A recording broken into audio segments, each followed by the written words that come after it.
कहानी की शुरुआत में हम एक लड़की क्लोई को देखते हैं जिसको बैंक की तरफ से एक नोटिस मिलता है क्योंकि उन्होंने अपने घर का लोन नहीं भरा था। यानी कि जो पैसे इन्होंने घर बनाने के लिए बैंक से लिए थे वो वापस नहीं किए थे, इसलिए बैंक अब इनके घर को नीलाम करना चाहता था। क्लोई की मॉम पहले ही मर चुकी थी और उसके डैड की भी कुछ दिन पहले एक्सीडेंट की वजह से मौत हो गई थी, मगर बैंक इसके डैड के केस को ये बताकर पैसे नहीं देते कि जानबूझकर उन्होंने खुद अपनी जान ली है, इसीलिए वो इनको इंश्योरेंस के पैसे नहीं दे रहे थे। क्लोई की हालत बहुत खराब थी, यहाँ तक कि उसके कॉलेज की फीस जमा करवाने तक के उसके पास पैसे नहीं थे। वो बैंक में कॉल करके बात करने की कोशिश करती है मगर कोई भी बात सुनने को तैयार नहीं था। अब क्लोई अपने भाई को कॉल करती है और खुद से मिलने का कहती है। दूसरी तरफ हमें क्लोई का भाई और उसका दोस्त रॉस दिखाया जाता है जो पैसों की वजह से बहुत परेशान थे, इसलिए वो एक दुकान में चोरी करने का सोचते हैं। उनके पास एक प्लास्टिक की गन भी थी। अब जब रॉस गाड़ी से उतरकर चोरी करने दुकान के अंदर जा रहा था तो एक आदमी दुकान से निकलकर रॉस पर गन चला देता है जिससे वो वहीं पर गिर गया था। क्लोई का भाई जो गाड़ी में बैठा था वहाँ से डरकर गाड़ी लेकर भाग जाता है। क्लोई का भाई घर आ गया था और अपनी बहन को सारी बात बताता है। कहता है मैं बहुत बड़ी मुश्किल से निकलकर बाहर आया हूँ। क्लोई अपने भाई के जख्मों को ठीक करती है और पूछती है कि आखिर ये सब कुछ कैसे हुआ। वो बताता है तुम्हारे दोस्त रॉस की मौत हो गई है, हम दोनों एक दुकान में चोरी करने गए थे। क्लोई ये बात सुनकर एकदम से हैरान हो गई थी। कहती है व्हाट, रॉस क्या मर गया है वो? उसका भाई कहता है मेरे लिए कुछ भी आसान नहीं था, मैं बहुत बड़ी मुश्किल में फंस चुका हूँ। क्लोई का भाई उससे कहता है मुझे यकीन है तुम सब ठीक कर लोगी। वो कहती है मुझे सोचने दो, गाड़ी कहाँ पर है जिस पर रॉस और तुम चोरी करने गए थे? उसका भाई कहता है मैंने उस गाड़ी को जला दिया है, मुझे सिर्फ एक ही चीज बचा सकती है और वो है रॉस का मोबाइल। उसके फोन में हमने चोरी की सारी प्लानिंग की थी। उधर दूसरी तरफ उस क्राइम सीन पर पुलिस भी आ गई थी। उन्होंने रॉस की लाश को मुर्दा खाने में भिजवा दिया था। इधर क्लोई अपने भाई से कहती है क्या तुमने चोरी की प्लानिंग फोन में की थी? तुम जानते हो तुम्हारी उम्र कितनी है? सिर्फ 25 साल। अगर पुलिस ने उस फोन के जरिए तुम्हें ढूंढ लिया तो क्या होगा? वो तुम्हें पकड़कर ले जाएंगे। अब मुझे कुछ सोचने दो। क्लोई उस फोन को ढूंढने का प्लान बनाती है जो मुर्दा खाने में था क्योंकि पुलिस ने क्राइम सीन से लिए हुए सबूतों को मुर्दा खाने में भिजवा दिया था। क्लोई जो कि एक मेडिकल की स्टूडेंट थी इसीलिए वो पहले ही इन सब चीजों के बारे में जानती थी। वो अपने भाई को बताती है पहले रॉस की लाश को मुर्दा खाने में एक बॉक्स में रख दिया जाएगा और फिर उससे मिलने वाले सबूतों को वो लोग एक जगह पर रख देंगे और सुबह होते ही मेडिकल चेकअप के बाद उसकी लाश और सबूतों को पुलिस को दे दिया जाएगा। हमारे पास सिर्फ यही रात है, हमें कुछ ना कुछ करना होगा। ये दोनों पहले उस मुर्दा खाने की बिल्डिंग में जाने की कोशिश करते हैं मगर नहीं जा पाते। अब तभी क्लोई के भाई को एक लेडी याद आती है जिससे वो पहले नशा लिया करता था, जो एक क्लिनिक में काम करती थी। वो उससे एक ड्रग लेते हैं, एक ऐसा नशा जिसको लेते ही जिस्म ठंडा पड़ जाता है और दिल की धड़कन भी आहिस्ता आहिस्ता चलने लगती है। ऐसा लगता है कि इंसान मर गया हो। क्लोई अब अपने भाई से कहती है मैं इस नशे के इंजेक्शन को अपने जिस्म में लगाऊंगी, थोड़ी देर बाद मेरा जिस्म ठंडा होने लगेगा और दिल की धड़कन कुछ वक्त के लिए बंद हो जाएगी। कुछ देर के बाद तुम पुलिस को कॉल करना, उन्हें कहना कि तुम्हें रोड पर एक लाश मिली है, जिसके बाद वो मुझे मुर्दा खाने में भिजवा देंगे मेरे मेडिकल चेकअप के लिए, कि पता कर सके मेरी मौत किस वजह से हुई और फिर मैं वहाँ से सारे सबूत लेकर आराम से घर वापस आ जाऊंगी। ये सब कुछ क्लोई अपने भाई को बचाने के लिए कर रही थी। अब वो खुद को इंजेक्शन लगाती है जिसके बाद उसकी आँख मुर्दा खाने में खुलती है। अब तक जो इन्होंने सोचा था बिल्कुल वैसे ही हो रहा था। अब जब वो होश में आती है तो देखती है उसके जिस्म पर सिर्फ सफेद रंग की एक चादर थी और पाँव पर एक नाम का टैग लगा हुआ था। क्लोई अभी भी उस नशे के असर में थी, खुद को संभाल नहीं पा रही थी। वो देखती है उस रात मुर्दा खाने में और भी लाशों को लाया गया था। वो दरवाजे से झांक कर जब देखती है तो एक आदमी था जो चल कर उसकी तरफ ही आ रहा था। ये यहाँ पर डॉक्टर था जो लाशों का मेडिकल चेकअप किया करता था, जिसका नाम कॉरोनर था और यहाँ पर वो बहुत से गलत काम भी किया करता था। कॉरोनर अब उसी कमरे में आ जाता है जिधर क्लोई थी। वो डरकर दोबारा से अपने बेड पर लेट जाती है और मुंह पर चादर को ले लिया था। क्लोई काफी ज्यादा डरी हुई थी, उसे ये डर था कि कहीं वो पकड़ी ना जाए। अब खैर कॉरोनर वहाँ से एक लाश को स्ट्रेचर पर लिटाकर ले जाता है। क्लोई उसके जाने के बाद कमरे से बाहर निकलती है और हर तरफ देखने लगी थी। एक कमरे में उसे एक लड़की की लाश नजर आती है जो बहुत ज्यादा अजीब हालत में थी। वो उसे देखकर डर गई थी। अब वो वहाँ से ही कपड़े लेती है और उन्हें पहन लेती है। तभी कॉरोनर जो कि कमरे से बाहर आ जाता है, उसे बाहर से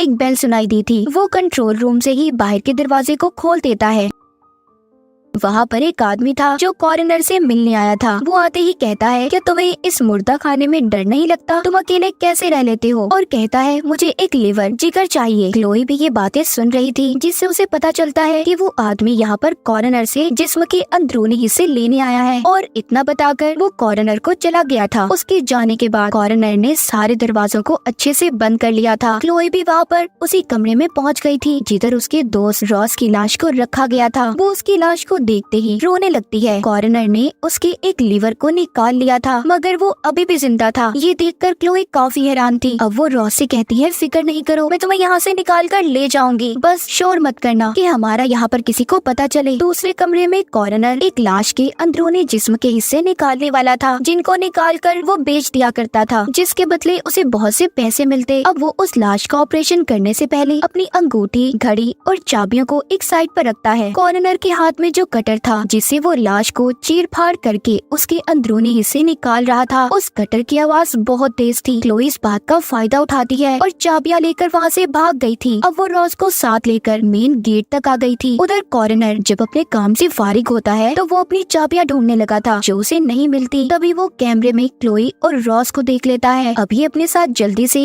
एक बेहोशी की जहरीली गैस को लेकर उनके पास आ गया था। उधर रॉस भी हिम्मत हार चुका था और क्लोई से कहता है, देखो मैं अब और नहीं चल सकता, मैं जानता हूँ मैं नहीं बचूंगा, तुम यहाँ से अकेली चली जाओ। तभी उधर कॉरिनर आ जाता है। उसने जहरीली गैस से दोनों को बेहोश कर दिया था। अब जब दोबारा से क्लोई को होश आता है तो वो बेड पर खुद को बंधा हुआ पाती है और साथ ही रॉस भी था जो अभी भी बेहोश होता है। यहाँ पर कॉरिनर भी था। क्लोई उससे कहती है, प्लीज हमें यहाँ से जाने दो। वो कहता है, लड़की तुमने क्या सोचा था? तुम यहाँ पर आओगी, अपने इस दोस्त को बचा कर ले जाओगी? ऐसा नहीं हो सकता। तुम लोग चोरियां करते हो, लोगों को तंग करना तुम्हारे लिए आम बात है। तुम अभी तो जिंदा मेरे किसी काम की नहीं, मगर हाँ मरने के बाद लाखों की हो जाओगी। मैं तुम्हारे जिस्म के सारे हिस्सों को बेच दूंगा, जिसके बदले मुझे बहुत से पैसे मिलेंगे। फिर तुम्हारे जिस्म के सारे हिस्से उन लोगों के काम आएंगे जिनको जिंदा रहने का हक है। अब कॉरिनर क्लोई की आंखों के सामने रॉस के जिस्म पर चाकू से कट लगाता है, जिसके बाद वो उसके लीवर को निकालने की कोशिश करता है। बहुत देर के बाद आखिर उसने अपना हाथ डालकर उसके लीवर को बाहर निकाल लिया था और एक शॉपर में रखकर साथ ही बड़े कूलर में रख देता है। ये सब कुछ अपनी आंखों के सामने देखकर क्लोई का दिल घबरा गया था। कॉरिनर के जाने के बाद वो खुद को खोलने की कोशिश करती है। वहाँ पर पड़े हुए कटर से उसने अपने हाथों की बेल्ट्स को खोल लिया था। कटर की आवाज बहुत तेज थी जो कॉरिनर तक भी पहुँच जाती है। अब जब जल्दी से वो देखने आता है तो उधर क्लोई नहीं थी, वो वहीं पर छुप गई थी। वो एक चाकू को लेकर क्लोई को यहाँ वहाँ ढूंढने लगता है। उधर क्लोई को लिक्विड नाइट्रोजन गैस का सिलेंडर मिला था, जिसको लेकर वो उस कमरे के पास जाती है जिधर सबूत रखे हुए थे। उसका लॉक तोड़कर वो अंदर आ गई थी। वो उस बॉक्स को भी ढूंढ लेती है जिसमें रॉस की सारी चीजें पड़ी थी, लेकिन तभी उधर कॉरिनर भी आ गया था, जिसको देखकर क्लोई वहीं पर छुप जाती है। कॉरिनर को उस बॉक्स से रॉस का फोन मिल जाता है। तभी उसके सामने क्लोई आ गई थी जो कॉरिनर के सामने गन करके कहती है कि ये फोन मुझे दे दो, जिस पर वो कहता है, ये गन असली नहीं है, इससे मुझे मत डराओ, हम कभी भी ऐसी असली गन को नहीं छोड़ते, या तो ये नकली है या फिर इसमें कोई गोली नहीं है। मगर तभी क्लोई उसकी आंख पर गोली का निशाना लगाती है जो प्लास्टिक की थी, जिसके बाद वो वहाँ से भाग गई थी। उधर कॉरिनर भी उसके पीछे था। कॉरिनर अब रॉस की लाश के पास जाता है और उसके फोन को चेहरे के आगे करता है, जिससे रॉस के मोबाइल का लॉक खुल गया था। इधर क्लोई भी भागते भागते बेसमेंट में पहुंच जाती है, जहां पर वो बहुत से मरीजों को देखती है जो जिंदा थे, मगर उनके जिस्म के कुछ हिस्से गायब थे। कॉरिनर ने इनको इसलिए जिंदा रखा था कि वो इनके जिस्म में से कोई भी अंदरूनी हिस्सा निकाल कर बेच देता था। इधर क्लोई को माइक से आवाज आती है जो कॉरिनर की आवाज थी। वो कह रहा था, अब मुझे समझ आई, तुम यहाँ पर अपने भाई को बचाने आई थी, मैंने सारी वीडियो देख ली है, अब तुम्हारे भाई को भी कोई नहीं बचा सकता। ये सुनकर क्लोई कॉरिनर की ऑफिस में जाती है और वहाँ से अपने भाई को कॉल करती है और कहती है कि शायद मैं यहाँ से जिंदा न निकल पाऊँ, पर तुम अपना ख्याल रखना। लेकिन कुछ देर के बाद वहाँ पर कॉरिनर आ गया था, जिसके साथ अब उसका डॉग भी था।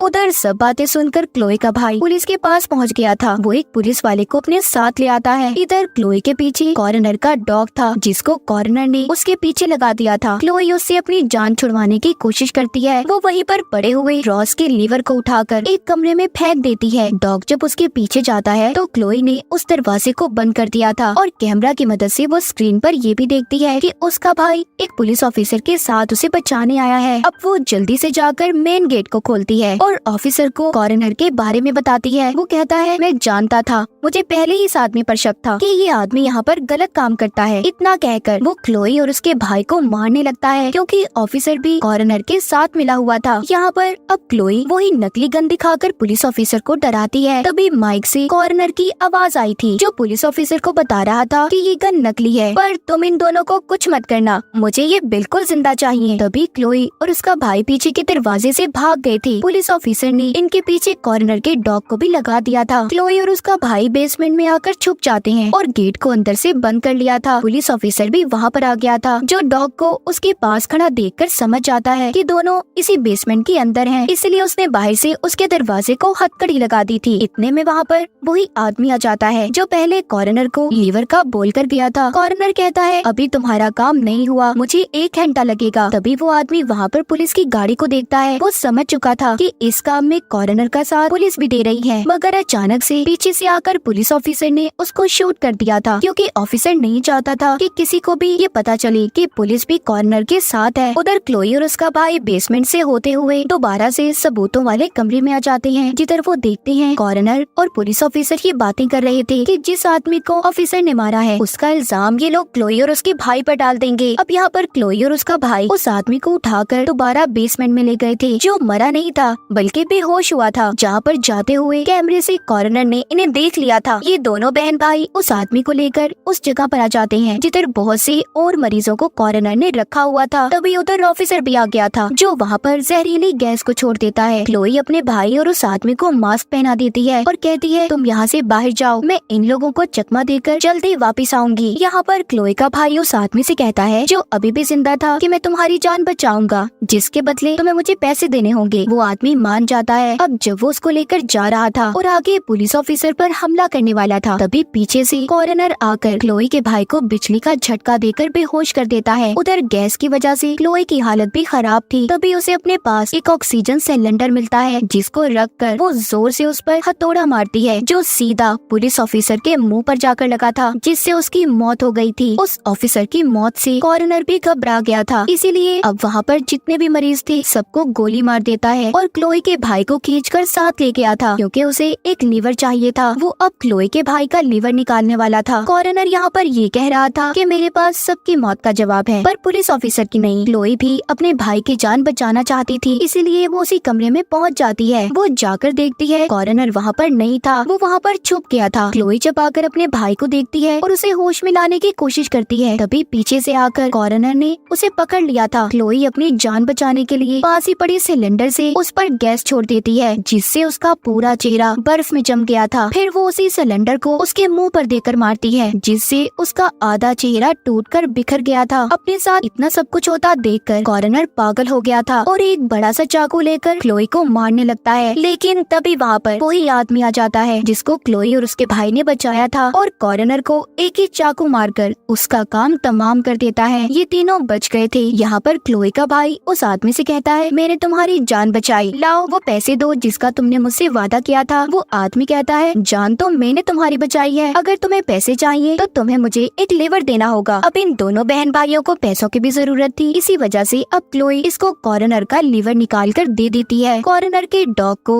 उन्होंने बिल्डिंग में ही बंद कर दिया था, जिसके बाद तीनों वहाँ से बाहर निकल जाते हैं। उस आदमी ने इनके अकाउंट में पैसे भी भेज दिए थे। क्लोई उस आदमी से कहती है तुम्हें डॉक्टर की जरूरत है। वो कहता है हाँ वहीं पर जा रहा हूँ, तुम चाहो तो तुम्हें लिफ्ट दे सकता हूँ। फिर ये दोनों बहन भाई उसकी गाड़ी में बैठकर सही सलामत यहाँ से बाहर निकल गए थे। अब अंदर बिल्डिंग में कोई भी जिंदा नहीं बचा था, कॉर्नर के डॉग के अलावा। उसका डॉग ही उसकी लाश को खा रहा था। क्लोई ने बहादुरी दिखाकर अपने भाई को बचा लिया था, पर दोस्त को ना बचा पाई। और इसी के साथ इस मूवी की कहानी यहीं पर खत्म हो जाती है।